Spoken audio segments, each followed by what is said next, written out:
श्री परमात्मने नमः। श्री अष्टावक्र महागीता 18वां प्रकरण सूत्र 14। संपूर्ण संकल्पों के अंत होने पर विश्रांत हुए महात्मा के लिए कहाँ मोह और कहाँ संसार है, कहाँ वह ध्यान है, कहाँ मुक्ति है। भारतीय धर्म में महात्मा, संत, ज्ञानी, गुरु आदि शब्द उच्च बोध के सूचक हैं।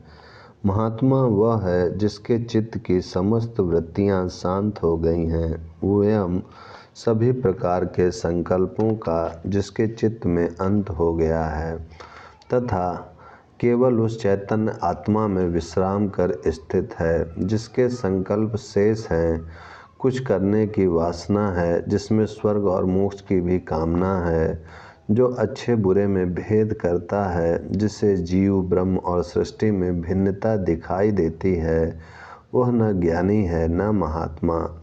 राख लपेटने से, नग्न हो जाने से, भगवा पहन लेने से, चिमटा लेकर बम बम बोलने से कोई महात्मा नहीं हो जाता। जो संकल्पों से रहित होकर आत्मज्ञान को उपलब्ध हो गया है, वही महात्मा है। उसके लिए मोह, संसार, ध्यान एवं मुक्ति कोई भी स्थान नहीं है। ये सब व्यर्थ हो गए हैं, ये सब मन की वृत्तियां ही हैं। जब मन नहीं रहा तो इनका अस्तित्व भी नहीं रहता है। सूत्र 15। जिसने जगत को देखा है वह भला उसे इनकार भी करे, लेकिन वासना रहित पुरुष को क्या करना है, वह देखता हुआ भी नहीं देखता है। जगत को स्वीकार करने वाला, उसी को सत्य समझने वाला तो वासनाग्रस्त है ही, क्योंकि जिस प्रकार की उसकी रुचि संसार में है, जिस दृष्टि से वह संसार को देखता है, वह सब वासना ही के कारण देखता है। कभी कभी शास्त्रों के वचनों को सुनकर उसकी मोक्ष प्राप्ति की वासना जाग उठती है, जिससे वह भी ज्ञानियों की भांति कहने लगता है, संसार माया है, भ्रम है, असत्य है, संसार है ही नहीं, यह रस्सी में सांप की भ्रांति के समान है।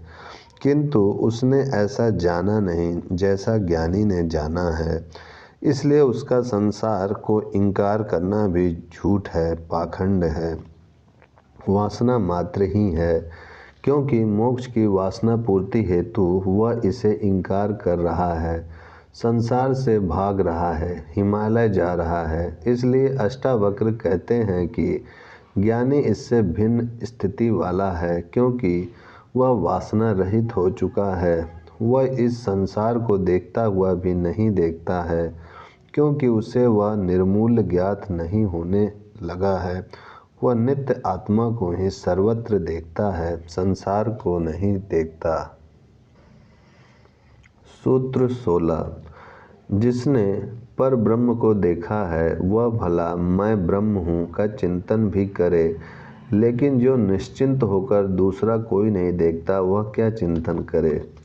चिंतन दो के बिना नहीं होता, एक चिंतन करने वाला तथा दूसरा जिसका चिंतन किया जाता है, अर्थात उसमें जीव और ब्रह्म दोनों भिन्न भिन्न होने पर ही चिंतन संभव है। अज्ञानी ही अपने को उस पर ब्रह्म से भिन्न जीव मात्र समझता है, इसलिए वह उस ब्रह्म का चिंतन करता है, क्योंकि उसने ब्रह्म को देखा है, तो देखने वाला उस ब्रह्म से भिन्न है, तभी वह देखता है। यह स्थिति पूर्ण ज्ञान से पूर्व की है, जिसमें मन को उस ब्रह्म का आभास मात्र होता है, इसमें द्वैत बना रहता है। इस स्थिति में वह मैं ब्रह्म हूँ का चिंतन भी करता है, किंतु उसमें मैं और ब्रह्म दोनों की उपस्थिति रहती है। पूर्ण ज्ञान की अवस्था में यह मैं जो अहंकार मात्र है मिट जाता है, तब केवल ब्रह्म ही शेष रह जाता है। अष्टावक्र कहते हैं कि पूर्ण ज्ञान की स्थिति में जीव और ब्रह्म का भेद ही मिट जाता है, दोनों एक हो जाते हैं। अहंकार के कारण ही मैं का ब्रह्म से भिन्न अस्तित्व ज्ञात हो रहा था, वह मिट जाता है, तो सर्वत्र एक ही ब्रह्म की अनुभूति होती है।